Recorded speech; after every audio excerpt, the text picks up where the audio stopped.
some really bad stuff happening in the country right now. And that's, I think, part of why we're here today, because I think we can start sharing some of our personal stories and some of the stories of our community members and showing the impact of some of these just horrible, horrible policies that are impacting so many. Hi, Ari. First time attending, sharing our stories, but you're a regular in Coffee and Conversation. Good deal. Hi, Carrie. We just saw you at Sorting Soup. We're just going to wait for give a couple minutes for everybody to come in. You can see the numbers are going up, so go ahead and just put your information in the chat and where you're from, and an emoji or even a comment letting us know how you're feeling tonight. Yeah. And just a note to everybody who's joining tonight, we are live Zooming this to our NWSOFA.org YouTube account. So the recording will be ready within 45 seconds when we leave. And you'll be able to go up and take a look at that or share that with other people. But just wanted to let you know this is a live YouTube recording.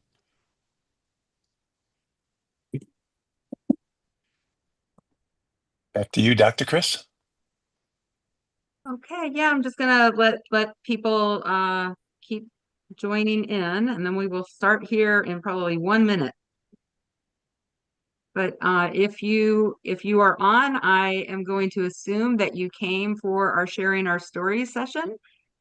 This particular meeting is you'll see that it says planning and training, because we are still soliciting members for our planning team, and I'll talk about that in a little bit.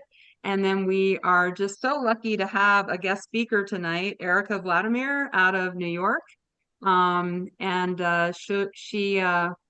we'll have her, we'll do our quick update first, and then we will transition to the actual storytelling training that she's going to share with us.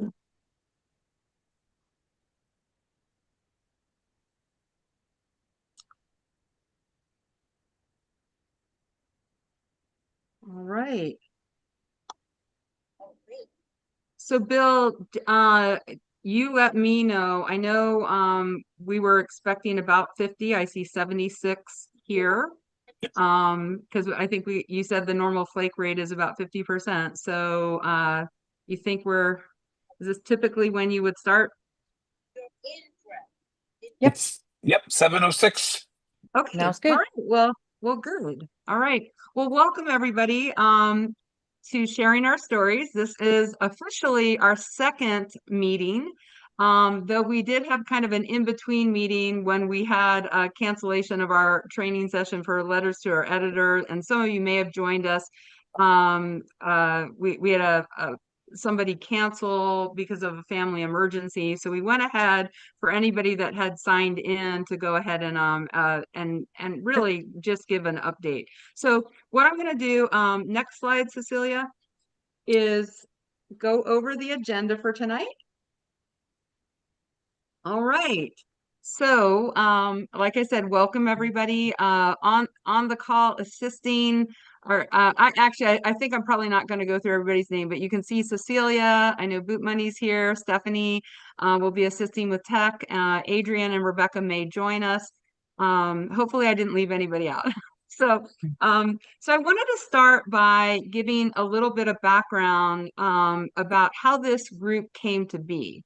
So just for many of you who are on the call this is the first time, I am a member of the Northwest Suburbs Organizing for Action Indivisible group that Bill Davis, and actually that's probably somebody I should have introduced. Bill Davis is on the call, and who is our leader.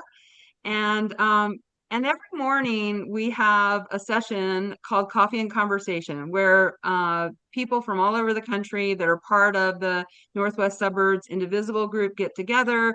We get updated. We share things that are going on in terms of our advocacy and our activism. And we were talking about the big bad bill, big brutal bill, the murder bill, whatever, however we're characterizing this horrible budget reconciliation bill that's going to impact so many families, so many people, and the harm that it would do. And one of the group members during that call was talking about how she relied on HUD housing in order to survive, basically. And she said, if I lose my HUD housing, I am going to be homeless. And then she went on to share that she also relied on Meals on Wheels, and that was a program right now that was under threat. You may remember that some of the grant funding for that program was impacted early on in the Trump administration. And then worse yet, she had some medical issues and so relied on Medicaid. And it was a powerful story, and you couldn't help to be touched by how harmful these policies are going to be and how devastating these policies are going to be. So what happened after that is um after it got to my turn, I asked Bill, our leader, I said, I'm wondering if I know you have this big structure and this, you probably have a communications team, and is this something that the communications team could take on and we could amplify these stories? And so then Bill very quickly said, actually, we have this tradition in Northwest Upwards Organizing for Action Indivisible, that when somebody comes up with a good idea, we say, great idea. Would you like to lead that initiative? So, needless to say, here we are. So thank you all for coming. So uh so the concept is that we can talk about policies and the numbers, and that potentially 15 million people are going to be impacted by whether it's this policy or that policy. But there is nothing more powerful than hearing the real voice, the story of a person that is personally impacted. And I think if you reflect on that, you can think about, like, I just went, Adrian's going to be joining us in a minute, I think, but Adrian and I just went to see Beto O'Rourke and Joaquin Castro and Jasmine Crockett here in Austin, like last week. And during that session, that town hall, Joaquin Castro actually shared a story about how he was in Spain and was involved in an accident, and they took him into the hospital just to kind of check him out and all that. Uh and and then basically told the story about how they discovered cancer after they did what was supposed to be just this quick and easy check to make sure he was okay. And and then and then some of the medications that he relies on it's like $23,000 a month for a shot that he relies on for this type of cancer that he's getting. But what I can say is I've heard him in two different speaking events, and I always remember that story. Okay. So again, so that's kind of the purpose. So we have a guest speaker. She'll be coming up here in a minute, and I'll introduce her at that time. And the other idea and concept behind this is, so what, how can we use these stories? In fact, some of the people that signed up for the session today, I'm going to go over that a little bit because you weren't here for the very first session. So there's lots of ways that we can use the stories. So whether it's sharing them on social media, many of our legislators have town halls and they ask for people impacted by policies to share their personal stories. So that's another opportunity. Some of us have been involved in legislative hearings. I know that I did testimony on the school voucher, what we call the school voucher scam, and actually James Tallarico was one of those other people that was at that town hall that I just went to. So protest. Many of us are involved in organizing protests or even participating in protests. And a lot of the protests have an opportunity for people to come up and share their story, whether it's the impact to the cuts on the education department or US aid or immigration. So the other thing is just even letters to the editor. And I know a number of people have Substacks. Bill has some of his own congressional reps who've been asking him for stories. So once we start generating, and actually have, have collected some of these stories, we'll be sharing them with Bill so he can share them with his representatives. And then I think someone mentioned on the last call that there's action groups, like let's say, doctors, certain groups that were doctors organize or medical boards and things like that. And so this is also an opportunity that we can share it with groups like that. In all the sessions, although this one, because we have training, we won't have as much of an opportunity, so we'll just kind of have to play it by ear. We will have an opportunity for people in this group to share their stories, because at that time we are also going to be collecting those stories. Um, so so this is a team effort. Like I said, Bill prompted me to raise my hand and say, sure, I'll help organize that. But we really rely on having teams, team leads that can lead these various the teams that we've established. Like, for example, we have a writer editor team that's led by Constance, and I think she'll be on the call if she's not already. And then a storytelling team, an amplification team, which you may ask, gosh, what does an amplification team do? And the amplification team would be in charge of pushing the stories out in various forums, because there are certain, congressional websites that are asking for stories to be shared. It could be on social media is another way. Another team that we do not yet have a team lead on is the video content team. So if you have some experience creating, whether it's TikToks or just short video shorts, and you have that skill set, it would be great. We would love for you to either take leadership on that team or be a member of that team. And I consider everybody on this call part of the story gatherer team, meaning find somebody that has a story, or even be the somebody that tells the story. In the chat, we will add, so if Adrian and Cecilia can look, there are links in that chat prompt page that have where you can sign up to be a volunteer. So we'll drop that in the chat. And then there is also another link that says, I have a story to share, and we will drop that in the chat as well. So before we move on to our guest speaker, we're going to flip to the next slide. And I want to give you a quick update of what we've done in between meeting 1 and meeting 2. So next slide. There you go. All right. So after the first meeting, and even after that mini meeting that I said was going to be a letter to the editor, one of our group members, Marilyn, I'm not sure if she's on the call, but she asked us if we could share with her some of the stories that were collected during the first call.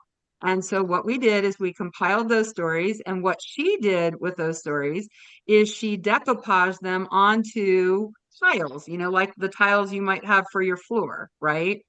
And she uses these tiles and she takes them to offices of her representatives, and they sometimes just lay them out in front on a table so people can read the stories as they're entering the office of the congressman or woman. And what she did for No Kings Day is, you see the big letters where it says No Kings? All of those are stories that she collected from people that were impacted by the big bad bill. So that's one of our first, and I thought was a very creative initiative. And then here in San Antonio, we organized a protest at John Cornyn's office on the impact of the big bad bill, and also had an opportunity for people to share their personal stories and how they were impacted, or potentially would be impacted by the cuts to Medicaid and SNAP and some of the other things that are in the big bad bill. right, next slide. Come on now. Thank you. All right. So I mentioned that we had that cancellation of the letter to the editor workshop that had originally been scheduled for the 23rd of June.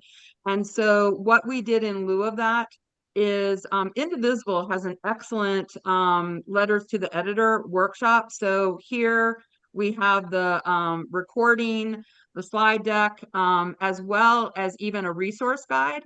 And in the pre-call, Erica mentioned that she has some resources in regards to writing letters to the editor as well, and we will share those.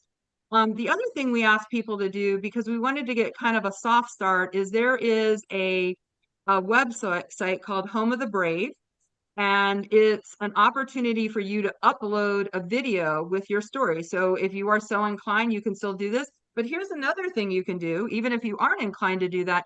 It would be pretty powerful just to go to the site and listen to some of the stories and the videos that they have posted.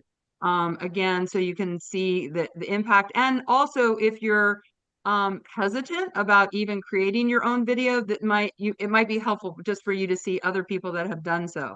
And then another letter to the editor resource is this media writers workshop. It's an organization, MAD. I think it's Media and Democracy, I think is what the acronym stands for. Oh yeah, the Media and Democracy Project. You can see it in the little tiny writing of the screenshot.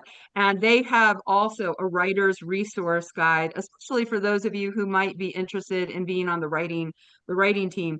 And then last but not least, we just recently were able to participate in a session that Anat Shanker-Osario did on messaging, because she uses a very similar framework to what Erica is going to do introduce tonight, where you start with your values, you end with your vision, and she kind of shared that framework and how we might use it in messaging. And I know that messaging has been a big area of interest and a topic of discussion for this group, so that's another good resource.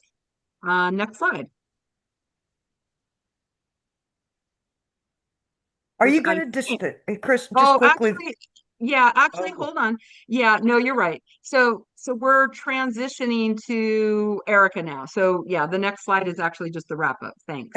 Is that what you were going to tell me? It is. And are you going to deliver the content that's on the slides of some sort to the participants who have joined? There's questions. Oh, okay. Thank you. So yes, I think Bill has a means to send out the slides to everybody who signed up for the session. And then for those of you who are regulars in Coffee and Conversation, we have the Discord channel, and we have a Sharing Our Stories Discord channel already set up, and we will drop all the information in there as well as all those other resources that I mentioned, like the letter to the editor. So now, without further ado, I am going to introduce Erica Vladamir. And Erica, can you just go ahead, and I'm trying to think how we get you up to the screen. How do we get it to where we see her? I guess maybe if you just unmute your mic and say hello. Yeah. Just Hi, everybody. Yeah. Okay. Am I here? All right. No, good. I just wanted them to be able to see you. So let me introduce Erica. So Erica is the communications coordinator for Invest in Our New York. She's our featured speaker for tonight. She has about 10 years she's been working with both government and advocacy. And I was introduced to Erica through a storytelling session that you did, Erica, and I think it was March of this year. And that's how I found your work and found you. And so I'm going to go, we're really excited you're here, and I'll go ahead and turn it over to you. Thanks.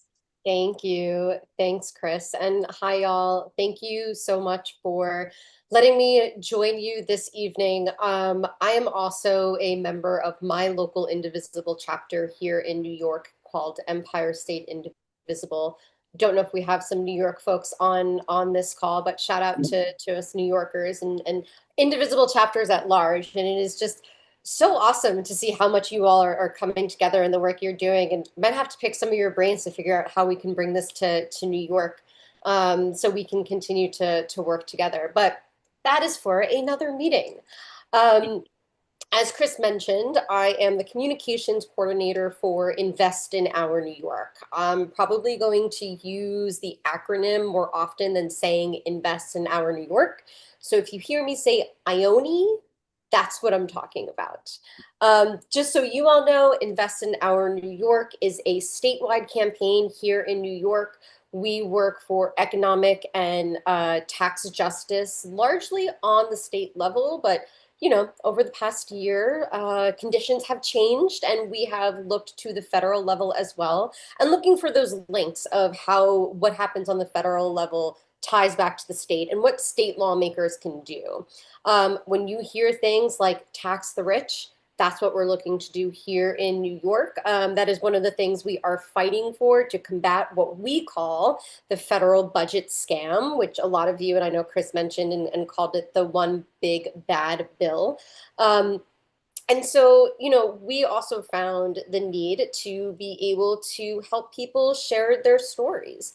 But it's not just your stories that we think need to be shared. We want to make sure that folks are empowered to share either your stories, help your neighbors share their stories, or even, you know, your fellow Indivisible members to share their stories. Next slide, please.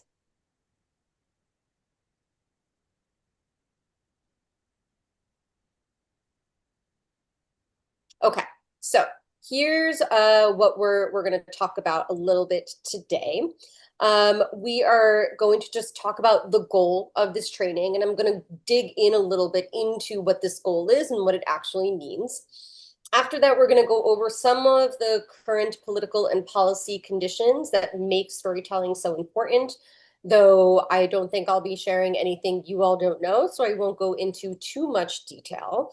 And then we're going to take a deep dive into the key pieces and components of telling your story. So really like the meat of this training. We'll have some examples that we go through together. I'm going to talk about where you might be able to share your stories, and we are going to have an opportunity to ask questions. Throughout all of this, I might ask folks to sort of drop things into the chat to make this a little more interactive. It's a little tough with as many people, 97 people. Man, you guys are really impressive. But to have everyone come off mute might be tough, but I really do want to take advantage of the chat function here on Zoom. So every now and then I might ask you to answer a question in chat, and I'll shout out some of the answers. But if you do have questions, please feel free to drop them in the chat, and we'll make sure that we make time at the end and sometimes throughout to answer those questions as well. Next slide.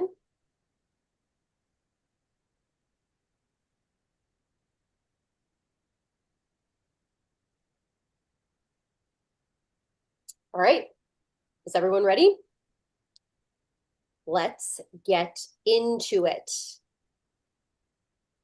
So the goal of today's training, I want to make sure that individuals feel confident and comfortable connecting your stories and their stories to advocacy. When we say the individual, like I said earlier, this could be you, or it could be someone that you're talking with in the future. I know Chris has mentioned that there are some groups here and subgroups and subgroups who are looking to help people tell their stories. We want to make sure you feel empowered to connect with those folks and help them feel comfortable sharing their stories as well. Next slide. So what do I mean when I say advocacy? You know, and some of this might be, you know, communications specific, but other times it's not. It can be things like talking to elected officials, writing a letter to the editor, door knocking in your neighborhood, tabling at a local green market, or speaking at a rally or a press conference or to a reporter, or even developing social media content. There's so many ways to advocate for yourself and for your family and your community, and stories are a big part of that. And it's really important for us to be sharing our stories when we're advocating, because the opposition is going to tell a story about how decisions that they're making are good for people. right? But like we know better than that. So if you take the Republicans in Congress, their decisions are attacks on our communities and our democracy and our rule of law. But when you hear them speak about it, they're going to say that they're protecting our communities and they're getting rid of waste and fraud and abuse. And aren't they so great? They're doing amazing things. But we know that's not true. And that's why it's important for us to share our stories, because they're going to generate stories that aren't real, but back up all of the harm that they are causing. Next slide, please. So, what makes storytelling so powerful? Well, sharing your story, it engages and empowers other people around you. And this is going to be the people that you're talking to, or the people who hear you sharing your stories to others. So if, let's say you're at a green market, you're talking to someone, an individual person, there's going to be a bunch of people who are walking by you. Something you're sharing, especially when you're talking about yourself and being a little vulnerable, can stop someone in their tracks and get them connected to what you're sharing too and help them feel empowered. It's also a creative way to share information that might seem like dull or abstract.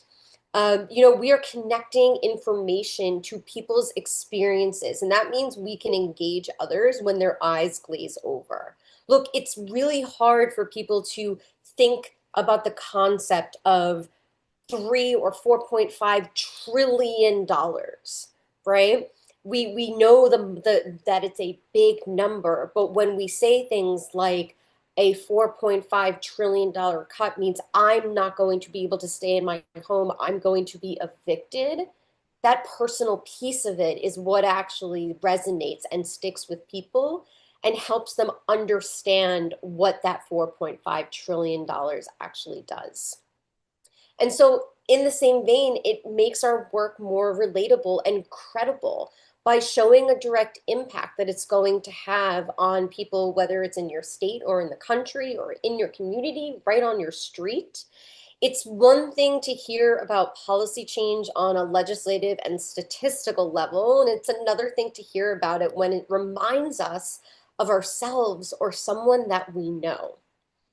Storytelling can also motivate different audiences to act, right? So you'll see we talk about our vision and our call to action at the end of sharing your story through advocacy. And some of those actions can be things like joining our cause, donate here, write a news story. If you're talking to a reporter, call your legislator. If you're talking to, your neighbors or your colleagues. When we engage audiences in a creative way, we make our work more memorable and we're building trust with those audiences who will be more motivated to act.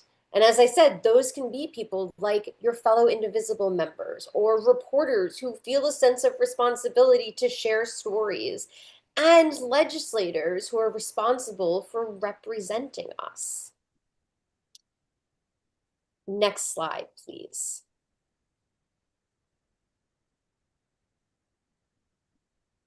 Now look, I have heard this a lot in my work, not just with Ione, but before that and in some of the other work I do on the side.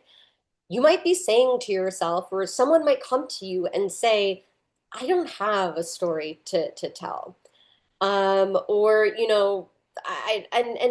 the truth is everybody has a story to tell. And maybe it's not, here is my experience. There's a few ways that a story can take shape.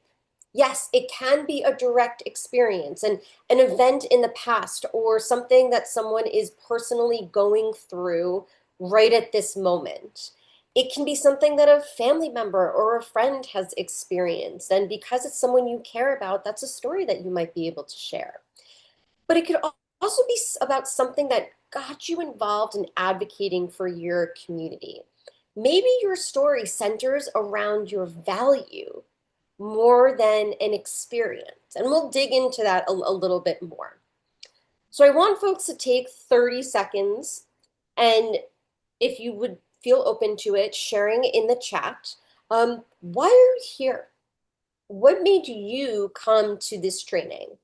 What are you fighting for, and what do you have to lose? So we'll give it like 30 seconds, see if anyone can drop something in. Maybe we'll go 45 seconds. Not everyone's a fast typer. I'm not. Laura, she's here to fight for our democracy.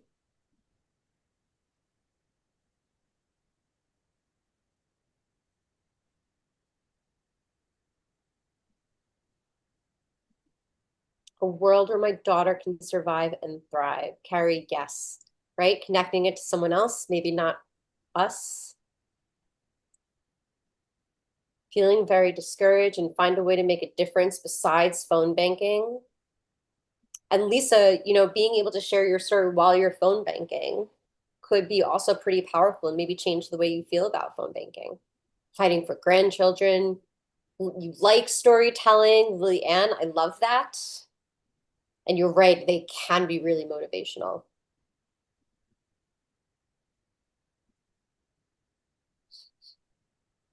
I like Rebecca's, who asterisks her curses around the closure of the Department of Education. I'm from New York, so naturally I curse a lot, but I won't do that here because I know we're live streaming. Okay, why don't we move forward? Thank you all so much for answering that question. I appreciate it. And there are going to be more opportunities to do that. Okay, so now that we have gone through a little about what brought us here, let's talk a little bit about the context. What is going on in Washington? Well, look, right now we talk about the federal budget scam, but do you all remember when Elon Musk used to hang out with Donald Trump and there was a whole like Doge takeover? Right? We saw significant job loss, people who were helping make sure that our government was running and that we can rely on those public programs and services. A ton of them were laid off. There was $2 trillion in federal funding cuts that were made just to make sure that the rich were getting even wealthier in this federal budget scam. But we also have to remember that it wasn't just about the defunding of these programs like Medicaid that we rely on. There was a significant increase in funding for ICE. ICE is now one of the largest funding police forces in the country and also the world. And that's going to make our communities less safe, right? They're already not safe. It's going to become even worse for a lot of folks who are we consider our neighbors and our community members. They're looking to try and criminalize homelessness and mental illness. This was a new executive order that just came down, I think it was last week, right? Where they want to try and involuntarily institutionalize people because they don't have a safe roof over their head or they're not able to get access to medication. I'm sure cutting Medicaid is going to make it that much easier for people who find themselves in a mental health crisis to get all the support that they need. And they're also using redistricting as a political tool. And we're seeing that there are state lawmakers and legislators who are complicit in this. Texas being a leader in that. I think Ohio is also doing the same thing. New York is now talking about what we can do to combat that. And suddenly we're all going to be shifting these lines and making something that's supposed to be tied to our democracy even more politicized than it was before. And look, as I said, I know you all know a lot of this stuff, and I don't want to dig into it too much because it's very depressing. But at the end of this, if folks do want to talk a little bit about some of the substantive pieces and how to frame them, you know, happy to do that at the end of this. But let's leave the federal landscape and the background here. So next slide. Okay. We are going to start with the meat of this training. I call this the 4 pillars. There are 4 key pillars to weaving your story and the larger advocacy, fitting them together. I'm going to briefly explain each piece, and then we're going to go back and I'm going to give an example for each piece. And that's when I'm going to ask you all to participate in the chat and give your own example of each pillar. Then we're going to go through a couple more examples together as a whole. We'll break those down into their pieces instead of starting with the pieces. And then we'll leave time for questions, or if some folks feel comfortable, perhaps you can share your own short story on the fly with the things that we learned here. So let's move along. Next slide, please. Okay, the first pillar, naming your values. Oh, and I'm sorry, I do want to back up for 1 second. Chris had mentioned this. Some of this is built off the things that like ASO Communications does.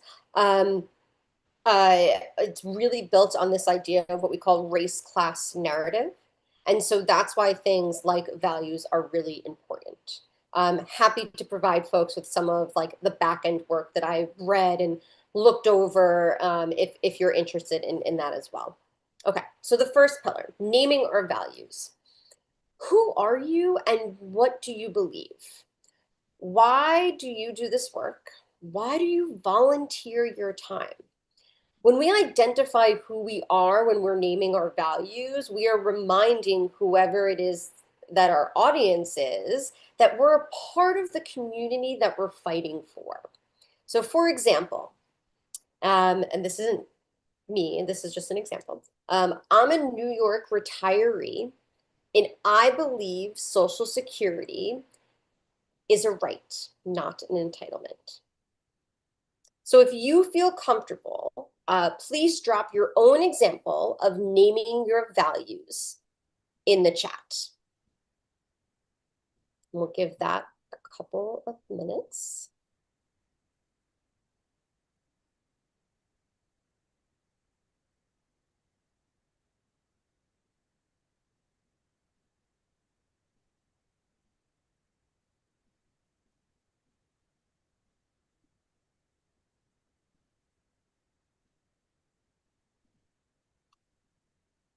Believe in helping others, the greater good, equality for all, make decisions about their own bodies, compassion and social justice. Everyone should get $24 a day. Believe in power of inclusion. I'm an elder, retired, and believe in the power of inclusion. I believe public education is critical to enabling all Americans to thrive. These are some great values. I believe in fairness and freedom. I'm in Texas, and I believe we need to make voting easier here. Equal access to housing and education. These are great. Thank you all. Let's move on to the next one. And if you feel like you want to continue to bring in your values pillar, please do. And then we're going to talk a bit about the next pillar. So the next one is naming the villain. So who is creating the barriers to the values you just mentioned, to the things that you believe in? And so the example here, Donald Trump is spreading lies about the US Social Security system in order to justify dangerous cuts. But these are cuts that will hurt people like my neighbors and me, right? So my first value was I'm a New York retiree and I believe Social Security is a right. Here we're naming the villain. Now I want to just say something here because this has been brought up a few times. You don't have to use the word villain when you are sharing your story. What's important here is to name the people, the systems that those people control that are getting in the way of us being able to carry out our values, getting in the way of those values being extended to the people that you care about and to yourself. So I'm already seeing people, right? Villain equals Trump, all evil flows from him, Trump and Musk. The villains are so numerous, Judith, so real. But if anyone else has ones, Terry, the courts in compliance, yep, Supreme Court is definitely a villain here. Linda says there are more villains than just Trump. Linda, if you have any thoughts, please drop those in the chat. I'd love to see who you are thinking about. CJ says, my senators and House of Representatives do not reflect my values, right? Naming those specifics. For me here in New York, it's our Republican Congress members who all voted in support of the federal budget scam. I would call them some villains. Christian nationalist Stephen Miller. Yes, Terry. Project 2025, right? The architects of Project 2025. Very important, Lisa. So true. Supreme Court, I'm seeing again. The Heritage Foundation, right-wing media. Cheryl, yep, the people who continue to perpetuate Trump's stories through their communication systems, like Rupert Murdoch, too, is definitely one of them. Ooh, Jim, I like how you specifically mention a college, right? Getting really specific. Okay, let's move on to our next pillar. Okay, this is where your specific story comes in. This is where you might feel a little vulnerable. And sometimes it could be that you just, it makes you nervous. And I just want you to know that that is okay. When you are sharing your story, your emotions make it that much more powerful. And if you're not comfortable getting emotional, there are ways to shift so you're not sharing too much. And we can definitely talk about those as well. But I do want to say that sometimes sharing your story, and especially when you're providing the example, might be a place where that vulnerability comes to the top and you get a little emotional. So going with the example that I was, sharing before with the pillars before this, I've paid into this country's social security system since I was 18 years old. With every paycheck, my social security checks help me pay for the roof over my head and the food that I put on my table. Without it, I wouldn't be able to afford to live here, and I'm not really sure where I would go. So I know it might be a little tough in like a minute to toss in an example of a story. And so, I'll give it 1 minute. If folks feel like there is something that they want to share. I missed it before, but someone had mentioned talking about their husband who's living in a nursing home, right? That is the deep personal piece of being able to share your story. So if there's here you go, Millie, veteran husband in nursing home from Parkinson's due to Agent Orange, not receiving VA nurse or social worker, right? That's personal. And Millie, really appreciate your willingness to share that with 104 people, 103 on this call. So thank you.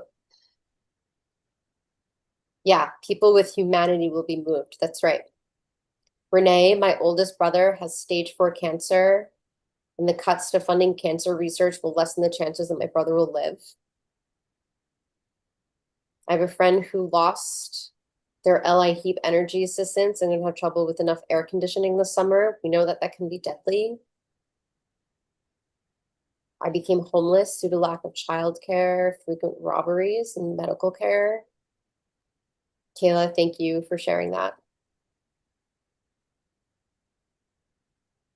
Healthcare issues. Yeah, you all, thank you so much for being so vulnerable and being willing to share your personal stories here. It means a lot. Okay, let's go to the final pillar. Vision and your call to action. What is the solution to getting over these barriers that the villains are creating? And what's the call to action for the people who can act? So going off the example that I've been building, everyone deserves to retire with dignity, to age in place, and benefit from a system they've paid into with every paycheck. Our Congress members cannot let Trump raid our Social Security. That's our money.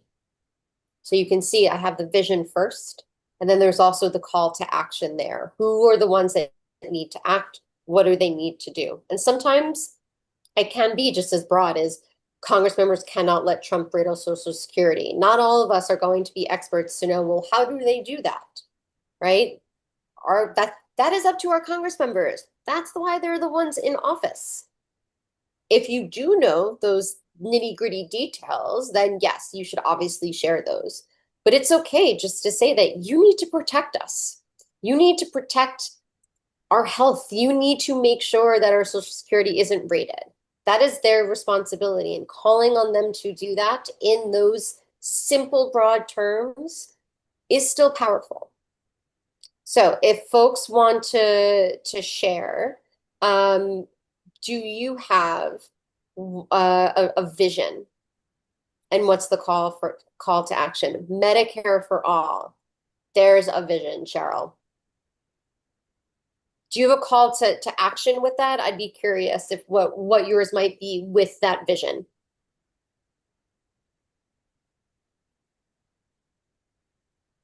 Expanding the number of Democrats and voters next year so we can win back both the House and Congress.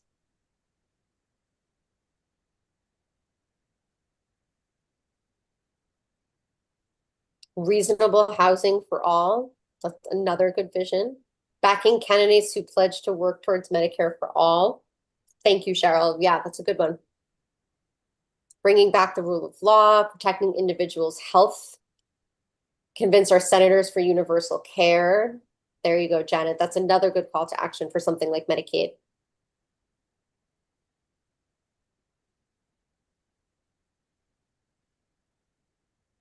Point out that the benefits they are about to use and hold their elected officials to account.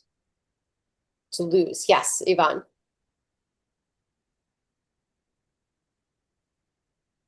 Mike, interment of corporate crooks like Carl Icahn. Some of us might say things like tax the rich, eat the rich, make the rich pay what their fair share, pay what they owe. Okay, let's move on. And what we're going to do is put this all together so you can see them. Ready? I'm a New York retiree, and I believe Social Security is a right, not an entitlement. Donald Trump is spreading lies about the US Social Security system in order to justify unjust cuts so he can pay for tax cuts for billionaires. But these cuts will hurt people like my neighbors and me. I've paid into our country's Social Security system since I was 18 years old with every paycheck. My Social Security checks help me pay for the roof over my head and the food I put on the table. Without it, I wouldn't be able to afford to live here, and I'm not really sure where I would go. Everyone deserves to retire with dignity, to age in place and benefit from a system they've paid into with every paycheck. Our Congress members cannot let Trump raid our Social Security. That's our money.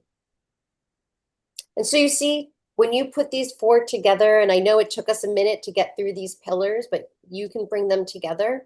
It could take you a minute just to share your story. Sometimes it takes some preparation, and that's okay. And there might be times where you are talking about your story on the fly. That's okay too.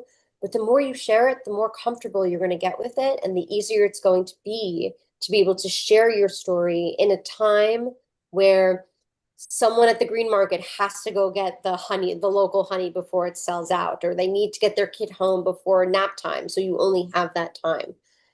But being able to understand these pillars behind it and think about it in that way and breaking it down into these four simple pillars might be helpful to, I hope, many, if not all of you.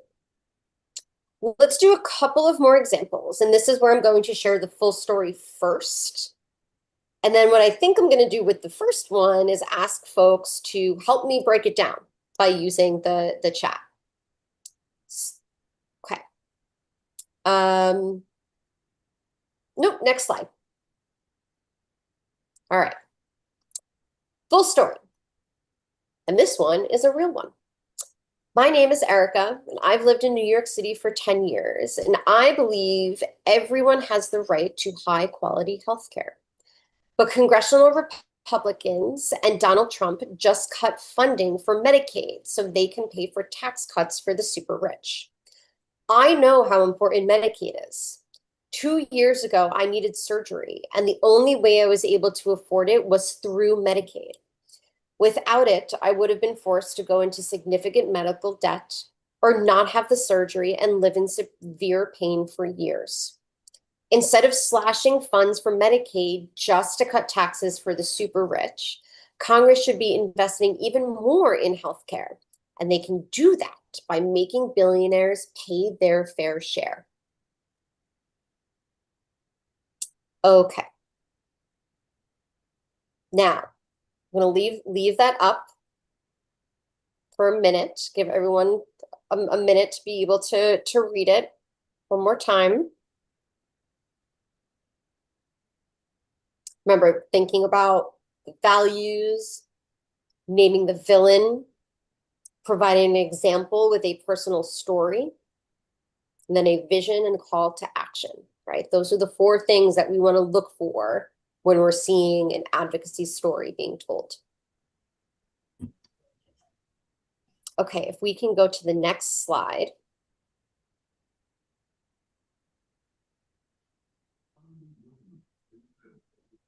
And click one more time. Who would like to share what they saw? Oh, that's okay. We'll leave it right here for now. Who would like to share what they saw as the values in the story that we just shared?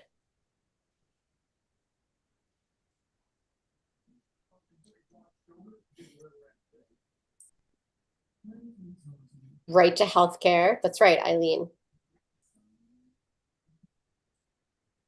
Everyone should have quality healthcare. That's right. Okay, one more click. Thank you.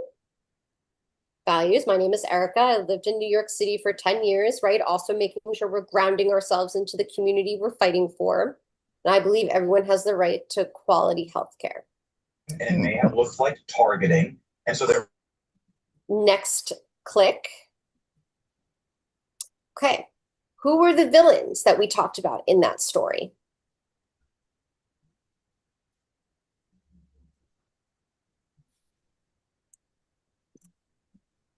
I'm dropping in the chat the story that we showed. Donald Trump and, right, Kayla? Congressional Republicans. There you go. Pam picking it up on the back end. Yep, exactly. All right. Can click one more time. Earlier this month, congressional Republicans and Donald Trump cut funding for Medicaid so they can pay for tax cuts for the super rich. Okay, one more click. Now, I'm not going to ask you to like reiterate the specifics of the story that was shared, but if anyone remembers a couple of pieces of it, what happened, what did Erica need? Well, in the United States is one of the few countries in the world where people lose their homes and their work. Oh, I thought Ellen was answering. That's why I didn't. Surgery, right? Yep, needed surgery. And what helped with the surgery? Do we remember? Needed Medicaid to pay for it. That's right. Thanks, Judith. Exactly. Okay. One more click.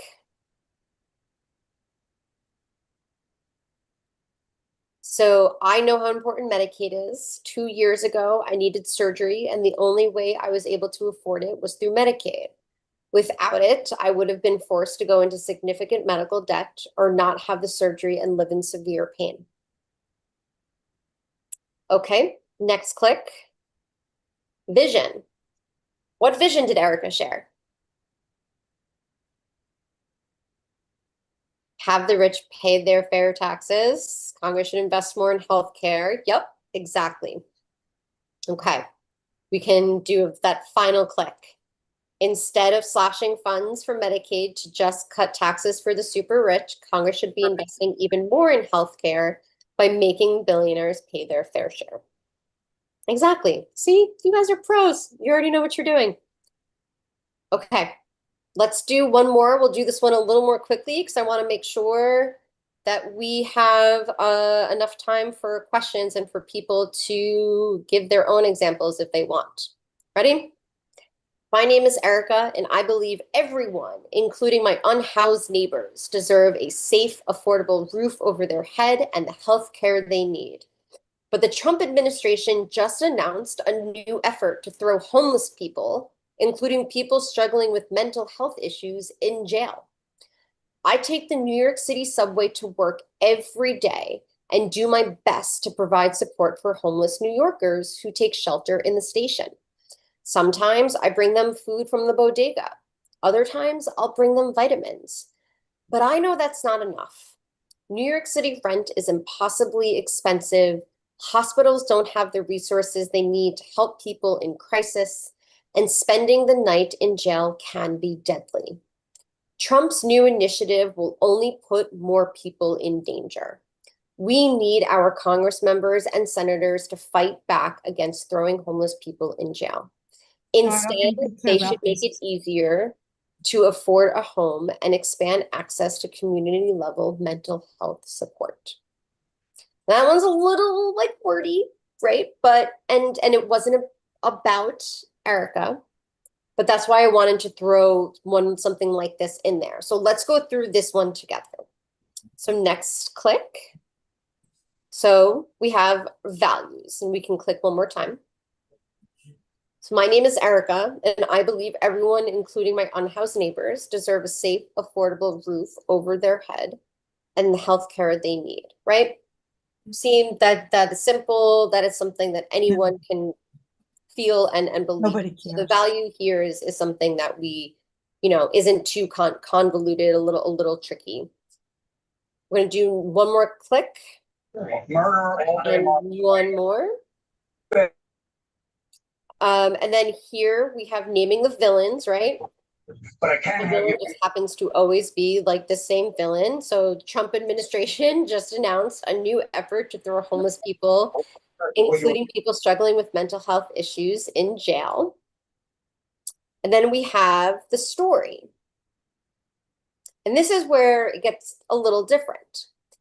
This story is not about Erica, right? It's more about what Erica sees people in her neighborhood experiencing. And so when I say that sometimes your story doesn't have to be about something that's impacting you, it could be about your values. Here we see Erica not being able to see her values being played out in her own neighborhood. She believes that everyone deserves a safe, affordable roof over their head and the health care they need. And meanwhile, she's got neighbors who have to take shelter and live in the subway system. And so that's the story right there. It's connected to a value and seeing what our community is experiencing, and not necessarily something that happened to us, or even maybe someone that we are very close with. And so this is why I say everybody has a story to tell. And so try and think about that. If you yourself kind of feel like you don't have a story to tell, I sort of saw someone in the chat in passing say something like, the only story I have to share is a friend who, and it's not just the only, it's the story. It's clearly something that resonates with you. And if what resonates with you is something about that connects to your values and not seeing those play out in your community, that's a powerful story to tell. Let's go to just the final one, the vision. One more click. So we talk about Trump's initiative and what it's going to do, and then we go into the fact that we need our Congress members and senators to fight back against throwing homeless people in jail. And instead, they should make it easier to afford a home and expand access to community level health support. Okay. Thank you for letting me get through that quickly. One more slide. So one more back. Thank you. So just earlier, I shared a few ways and paths that we can share our stories, things like during meetings with elected officials, speaking at a rally and talking directly with press, or through social media. And I just wanted to dig into that just a little more, especially when we talk about social media content. Look, social media is an ever-evolving beast. I use beast sometimes in a negative context, maybe sometimes in a positive context, depending on what platform you're looking into. Hello X, hello TikTok, hi blue sky. But the corporate overlords of a lot of these platforms, they're always shifting the algorithms. And so it's important to stay up to date, if you will, on what works best on certain platforms to get your story seen. And so, for instance, I know on Blue Sky, things that have alt text on their media, especially if it's just like a digital like picture or something, tends to be bumped up more on their Discover tab. And on Instagram, inviting someone to collaborate on your video or your photo instead of just tagging them in it will actually boost the number of people who see it. Instagram also like loves when you use hashtags. So don't be afraid to just like, go to the bottom and put like 1 million hashtags at the bottom. That also helps too. There are some places, and I will make sure that I send this over to Bill and Chris of like that monitor and track where things like X, how they're trying to change their algorithms to, crush people that Elon doesn't like. And so I'll make sure I share that so you can stay up to date.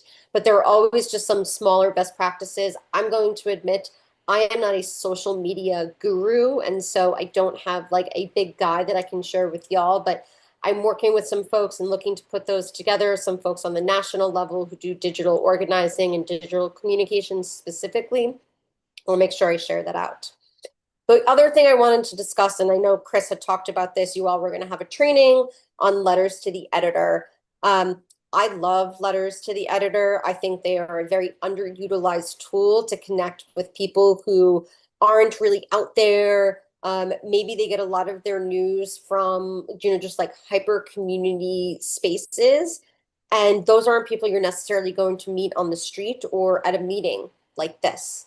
And so I'm dropping in the chat just so you can see a type of guide that I put together for Invest in Our New York, our specific campaign right now, which is about combating and fighting against the federal budget scam. And so, would be happy to work with any of your subgroups who are creating and looking to do letters to the editor. This is a really great way to kind of put the top lines together for folks so they know what they're talking about. Giving best practices for submissions. We even have a tracker of all of the outlets in New York that we know that we can submit. I think there's about 50 on there. And a lot of them are very hyper local, which is a great way to get in contact with folks and have them just understand what's happening right in their backyard. We got some general talking points in that as well to help folks just kind of get an understanding if maybe this is something where they feel things, but they want to be able to add some facts in there as well. And then we have examples of what some of these letters to the editor can look like. And sometimes I find the examples are really helpful because some people might want to just cut, copy, and paste to add their name, maybe tweak a couple words so it sounds like them, but they feel a little more comfortable being able to submit something because even just sitting down and typing their own from scratch might be a little too intimidating. Next slide. All right. We're done, y'all. If we want to put down the slide deck, we can do that. And I'm here to answer questions, or if someone is feeling a little brave, wants to share their story, we can put it together. We can work together with you. Or if you're exhausted, you guys are an hour behind me. It's 9 p.m. where I am. It's 8. So, but if you're tired, I know our days are long and the world is crashing, and that in of itself is very exhausting. So understood if no one is, comfortable. I'll make sure that I put my email in the chat so we can, I can answer any questions that way. But I'm here. We can sit in a couple minutes of awkward silence. Yvonne. Well, I just have to say, I've attended a lot of trainings in the past few months. This was excellent. Oh, thank you. This is the top of my list, and I hope I can get the recording so I can share it with my Indivisible group here in Washington State. Yeah, absolutely. And Yvonne, if you want to do something together, if you want me to come in and do a training, I'm also happy to do that. But I'm also happy to share my Oh. slides, and folks can sort of edit the slides, make a copy of it, and do their own too. That's something that I'm really big on too, is I don't want to be the only one who feels comfortable providing this training. If you want to learn how to do I this would love to training, recommend you, okay, to the Washington State group because sure. they need to see this. So I'm on the steering committee for my local Indivisible group, but I also meet with the Washington State Indivisible Elections Committee. Yeah, So yeah, we need this. thank you. Can I get your contact information? Yep, I'm gonna drop my email in the chat. So you Okay, have that, and you just shoot me an email and we can coordinate. got it. Thank you. Oops, wait a minute. Chat goes fast. It does. I will make sure if when they send out a follow-up email with some stuff. I know Chris has some links to send you all. We'll get Oh, we'll get that fantastic. out. Thank you. Thank Yeah, you. This is excellent. thank you. Elizabeth, I see your hand is up, and then Constance, I see your question in the chat. We'll get to that. Hi, Hi, Elizabeth. can you hear me okay? Yes. Great. I would share my own story, which is I'm disabled. I'm 69 years old. I live in an assisted living facility because I qualified for a program called the Medicare Assisted Living Waiver Program in Ohio. Okay. It's called other things in other parts of the country, but each state has its own version of this program. I don't know if it was one of the Medicaid cuts that was made in the bill. Nobody seems to know anything one way or the other. So the anxiety is very high because if my program is cut, not only will I lose my medical care and my drugs, and I will also lose my bed in the assisted living facility because I can't afford private pay, which is way north of $6,000. Wow. My Social Security check is $1903 a month. So I think what we ought to do is, because everybody deserves to have good medical care and a place to live and care that they need, like personal assistance for bathing, toileting, things of that nature. Okay, our elderly folks and our disabled folks. And there are so many people I know in my assisted living facility that are in the same boat I am and would lose everything if our program is the one cut. And they say 1 in 4 nursing homes are definitely going to close as of what they know now. So I think we ought to impeach Trump. There is so much evidence of crimes he has committed before. If presidential immunity means you can't convict him of crimes while he's in office, he's done so much before that we could still impeach him. We could also use the 25th Amendment because the man is not mentally stable at this point. He's got dementia of some kind. I mean, it's obvious to any clinician or any layman at this point. Okay, and so I think that we ought to impeach Trump or otherwise have him step down. And then maybe the Republicans in Congress could grow their vertebrae into their spine and we could have them rescind these cuts and tax the rich. There you go. I agree with you on all of that, Elizabeth. And I think the big piece there for that call to action is rescinding these cuts is a big one. So what I heard from you, and please tell me if this sounds right, naming your values is that you believe everyone should be able to have the health care and support that they need, including a place to live that helps them live comfortably. The villains are, the congressional, congressional Republicans, Donald Trump, who might be cutting these programs that provide people that health care and the housing that they deserve.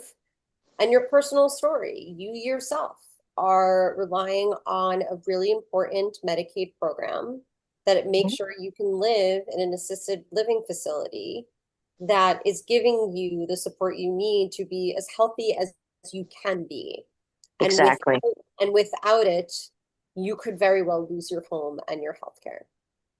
Oh, I will. I mean, it's definite. Unless they have some major backup plan they haven't told us about. You know what I mean? Yeah, I've never heard any. Well, then what we'll do is this. yeah, So yeah. we could be one of those people jailed for being homeless on the streets. Right. Elizabeth, thank you so much for sharing your story You're here. welcome. Really, Thank really you. appreciate it. I would like to share it with anybody it would help with. Yeah. Yeah. So, Well, I'm so sure can, you'll have some opportunities to be able to good. talk to your elected officials, to again write a letter to the editor. I think it could be very powerful. I want to do a story with a local reporter too. There you go. And if you Mhm. all would like, I can do a media training as well. I'll talk to Chris about that on the Great. Yeah. Thank you very much. A great You're training. welcome, Elizabeth. Thanks. I want to get to some of the questions that I'm seeing in the chat. So the first one I'm seeing here, Constance is asking, do we need to be aware of privacy concerns and waivers? So yes and no, right? I think if it is something where you are asking someone to do a video that then you can share on social media, then you're already asking for their permission. If it's a friend of yours that is going through something, or a family member, you know, you might not want to say their name. You may not want to specifically share like what they are struggling with. You could say something like, I know someone personally who is struggling with mental, with through a mental health crisis, and they need Medicaid in order to get the antidepressants they need. Right. And so there's those. A lot of this is because we are looking for people to share their own stories. The privacy concern isn't necessarily there because they're either going to say, yes, I want to share my story, or no. If it's, again, you sharing someone's story for them, you might want to talk to them a little bit about what are they comfortable with you sharing. If they are comfortable with you sharing the specific experience, or maybe they want it to be, I know someone who found themselves to be homeless for some time, right? That in and of itself could just be the piece of the story, but that's important. That's still a story to be told. And then I did see, I think Judith, if we doubt the veracity of personal stories from the other side, why do we think they would believe our stories? Judith, this is a great question. And I think part of this is, who are you trying to share your story to?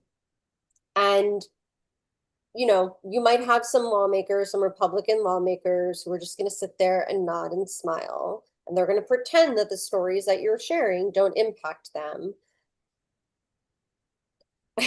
Maybe this is a little naive of me to say, but I have to believe some of them have at least half a soul that it will keep them up at night. Or the more of us who go to share our stories with a specific legislator, they're going to have to go to their leadership and say, the number of stories I'm getting about what we just did is going to mess up their lives in some way or another. I'm going to lose my seat. Right? So maybe we're not striking to like their soul, and we're not thawing their soul to be a little warmer, and suddenly they got the feels for the people they're supposed to represent. But if we can get them scared, if we can get them to know that these are the experiences that you are going to force us to go through, and we're going to do something about it, and that includes you losing your seat, that in and of itself might make them act. When it comes to something like sharing your story with maybe a neighbor, right, who is far right, and maybe they are claiming that they're going to benefit from something, that's a bit more like what we call deep canvassing, and that could be a whole nother training. Happy to connect you all to folks who might be able to help with that. But sometimes it's just a matter of not worrying about being believed, because when you share your story, you are believable. There is something that we as humans, when we connect to one another, we know when someone is telling us something that actually means something to them, when it happened to them. And so sometimes we're not going to move people on emotions. Other times we're going to move people because of politics. But what's important is that you're going to share your story, and you never know when somebody will believe you. And that's important, is that at some point somebody's going to believe you and you are going to have an impact. Constance has another question. Do you feel the need to cite outside sources in your statements? I'm not quite sure what you mean by outside sources in our statements, Constance. If you're thinking more about like a research institution says this, the Congressional Budget Office says that, those types of things, I don't. If you have that information and you can share it, you know, and you feel comfortable adding it into your story, then yes, but I don't think that you actually need those sources, right? Again, the biggest source is you and your experience and your values. You mentioned best practices when writing letters to the editor. Can you share the most important? I want my letter published. Again, make it personal. I think that is probably the best practice, is to really make sure that you are saving the space you need to make it personal, and make sure that you are submitting it to like as much of like your local like outlet as you can. Most outlets will ask you to confirm where you live, like your street address. They won't publish it, but they want to make sure. So the more personal you can make it, the more likely it is, because that's what letter editors love, to bring in those personal pieces. I'm missing a lot. Rita, who specifically is the audience for our stories? There's a lot of different audiences that can be there. And sometimes it depends, right? So we talked about a legislator, whether it's state, local, or federal, and, you know, depending on who you're talking to. It could be someone that you meet or that you're talking to when you phone bank, right? It could be just a person in your community that you meet at the green market. It could be a reporter. If you're talking to a reporter because you're at a rally and a reporter's going around and just asking people, why are you here? Reporters love to do that. They love to go to rallies and marches, right? And just pick people out of the crowd and be like, excuse me, do you have a minute to talk? I'm curious, why did you come to this No Kings March today?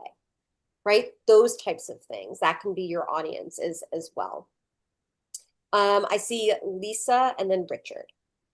I just want to say that I think it would be good, because there's so much misinformation about liberals being bad and the Democrats being communists right now. It would be good to show stories about immigrants and different situations in a very positive light, and show what they're really giving to our country that is being dismissed. Yeah, no, I think that is very true, Lisa. And, you know, unfortunately, I think some of our immigrant neighbors who can share stories, they might feel really afraid to, because of how much they are being attacked and how unsafe they are. And so there might be ways and opportunities to partner with organizations that work with our immigrant neighbors to see how we can share their stories and do them justice, right? If they don't feel comfortable doing that. Yeah, that's a great idea. Yeah. Richard, go ahead. I have a disability and I got Medicaid, Medicare, and I don't want to lose it because it helps me pay my PTAs, it helps me, you know, go to the doctor, my medicine, and, you know, it helps me all that stuff. And I don't want to lose it, and I need it. And I don't, you know, I don't like what Trump is doing. So Richard, what do you think, who can act and what can they do in order to help make sure you don't lose your Medicaid?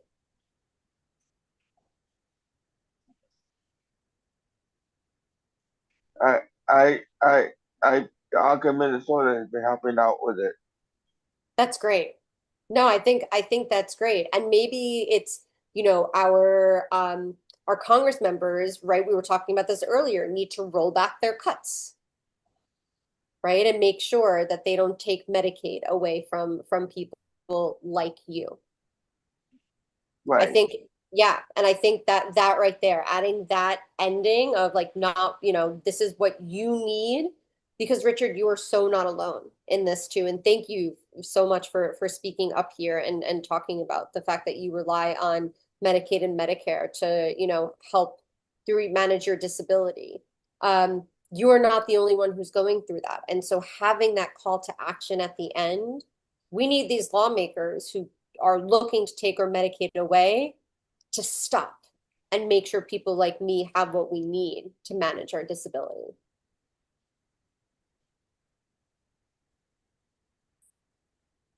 Okay.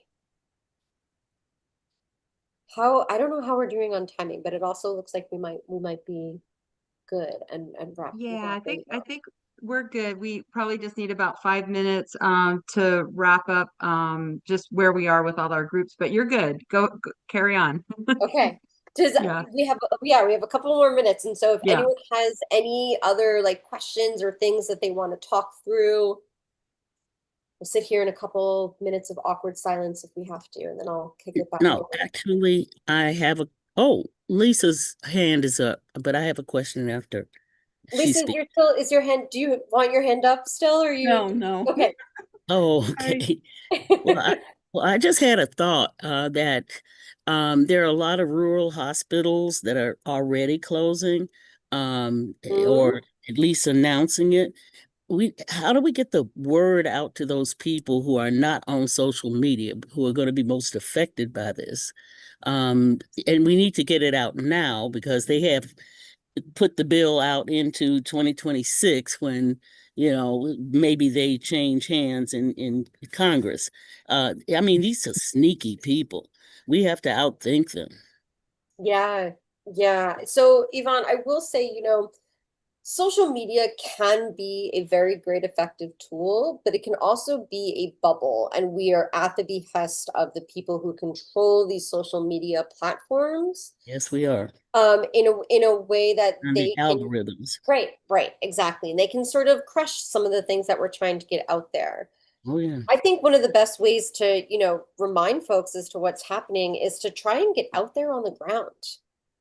And, sometimes that looks like we've got some folks here in New York on the Upper West Side of Manhattan who hop on the train an hour and a half north into Mike Lawler's congressional district. And if you don't know Mike Lawler, he sucks. I do. Yeah.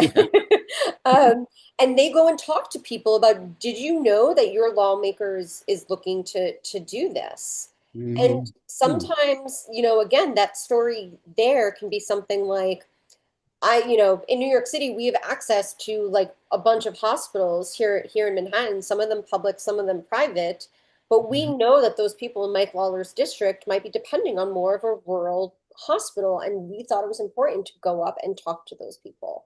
And so sometimes, right, again, it talks about using our values as our story. And so social media, I think, can be a great platform, but I think one of the ways to make sure people are getting the information they need is to try and more meet them where they are.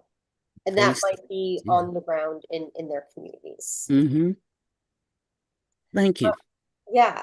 I see Judith has a question. Stories about basic physical needs like food, shelter, and healthcare are immediately compelling. But how can one craft a compelling story about more abstract issues like voting rights, censorship, reproductive rights, etc.? And Judith, I think that is a fantastic question. And what I'll say here is that some of that takes a little bit of time to try and take the abstract and theoretical and find that real world lived experience example. Look, I think reproductive rights might be one of like out of all the things that you put there, right? I'm going to pick reproductive rights because I do think that's probably the easiest to think off the top of my head. But I had access to an abortion when I was in law school and was so not prepared to be a mother. That right there, right? Talking about reproductive rights. I need an IUD and oral birth control because I have endometriosis. And if the Supreme Court allows Trump to ban birth control, I will be in significant pain every single day. Right? So some of these things, it might take a little more thinking. Censorship, oh gosh, I'm gonna forget his name. That amazing state lawmaker. He was just trying to get into the governor of his state was like doing a really big press conference in his district about like something they were building in his district, and they refused to let this lawmaker into the event. Right? It was Right there. Tennessee, I believe. I'm sorry. Tennessee, I believe. Tennessee. Yeah. Yes, thank you. Right? That right there is a censorship story that we can share. And so what I'm going to challenge you to do is, if you're thinking about some of these things that feel abstract, it's okay to take some time to think about what it means to drill it down into a specific example. And again, it doesn't have to be a lived experience. It could also just be about your values, but you want to sort of be able to provide that type of example. So something like voting rights, right? My name is Erica, and I never miss an election. But I know that there are people in Georgia who are being required to give voter ID, such as a driver's license, and most people in Georgia don't have a driver's license. They are being disenfranchised, right? So right there, my value is that, like, I think I vote in every election. I think everyone should be able to, but I know that there are people in a specific place who can't. And here's how they're being disenfranchised from their voting rights. So I think that might be something too. Don't hesitate to sit, think, and do some research. Constance. Oh, you're on mute.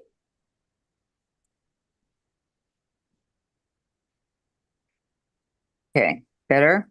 Yes. All right. Was it Judith who just spoke about hospitals? I can't see the names from the small type, but about rural hospitals. But I asked because I just looked up in the New York Times, and there are about at least 3 very good articles about the impact of the big beautiful bill on rural hospitals.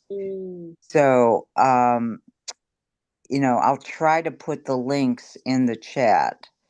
The New York Times is funny with, sometimes about being able to do that, but I'll try. But you also might just Google impact of, recent legislation on rural hospitals, and you'll probably be, taken to various other articles on that subject. But New York Times is a very good place to start. So I will try to, and we're also putting together, it's just in the beginning process, our group here in Northwest Chicago, kind of a tabletop presentation, and impacts of the big beautiful bill is going to be the subject of that presentation in rural hospitals. So if you keep coming to the meetings, someday we might have that available to you. So we're just beginning to work on it, but I'll try to put those links in the chat. Thank you, Constance. I just want to give like a little bit of a fun pro tip. Not every news outlet lets you do this, but if there's a paywall that you can get around, go to archive.ph, especially for the bigger ones like New York Times. And up at the top where you can put in the URL code, and you should be able to get around the paywall. Archive.p what? Archive.ph. H. All right. Thank you. All right. We'll see what I can do. Okay. How are we doing on time? It's probably about time for us to transition to the action step. So yeah, if you could just we are good. Thank you all again so much for having me. This was fun. I love how active folks were in the chat. And again, I will put my email in the chat one more time in case folks want to get in touch. I will make sure that Chris and Bill have the slides for folks to look at. And if you want help sort of translating that, or you want me to come and do a training with you all, happy to do that as well. So thank you. Thank you again, Chris, for inviting me. Yeah, Erica, thank you so much. What a great presentation. We got a lot of positive feedback in the chat. Thank you for coming. And I heard a couple offers in there that I could do something on this, and I will reach out to you for that. So thank you so much. Yeah, of course. Thanks, y'all. Yes. That was lovely. Thank you very much.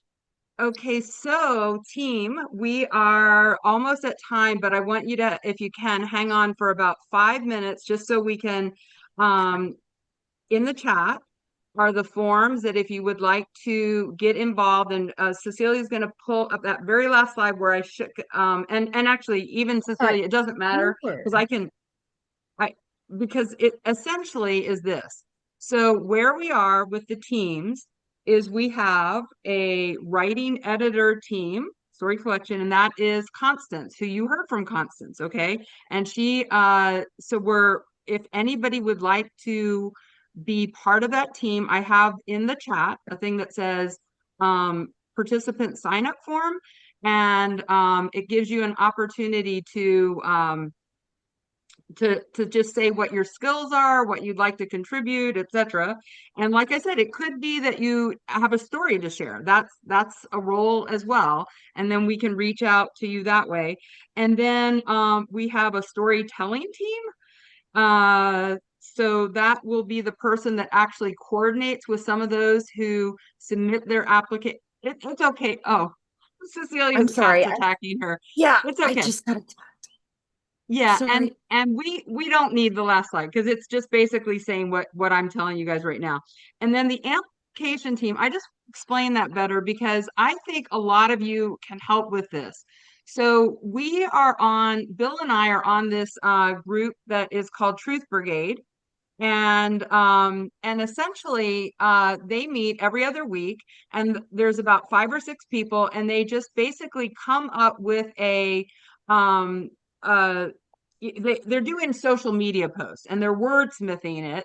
And then Bill hangs on the call and he's probably jogging or just doing random things.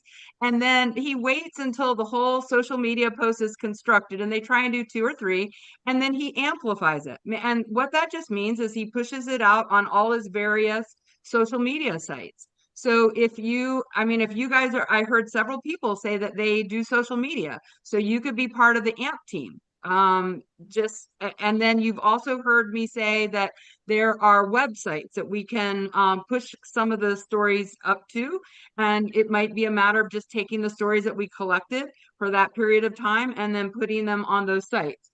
And then the last one is video content team.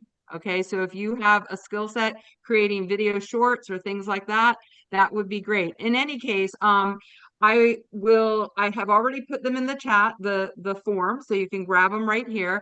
And I think that's pretty much it. But I want to thank everybody for coming. We just went a little bit over for time. We will send out the slides. We will send out the what else? All the various helpful links and things like that. And we will also update our Discord channel, the Northwest NWS Organizing for Action Indivisible Discord channel, and put all the resources in there as well. So again, want to thank everybody for coming, and I will see you on the other side for those who are part of Coffee and Conversation. Bill, did you have any last comments or that you want to say? Great presentation. Great opportunity to find a resource from New York. It's pretty amazing. I'm actually watching the video as it's just about ending. We have it up on our NWSOFA.org website. When you go up to that NWSOFA.org website, you just click on the YouTube, and there's all the videos there from the last 2 weeks that we've live screened. Enjoy. We have 4 people already watching them. Good deal. So that's great. Thank you so much. I am going to turn off the live screen now, but you can continue.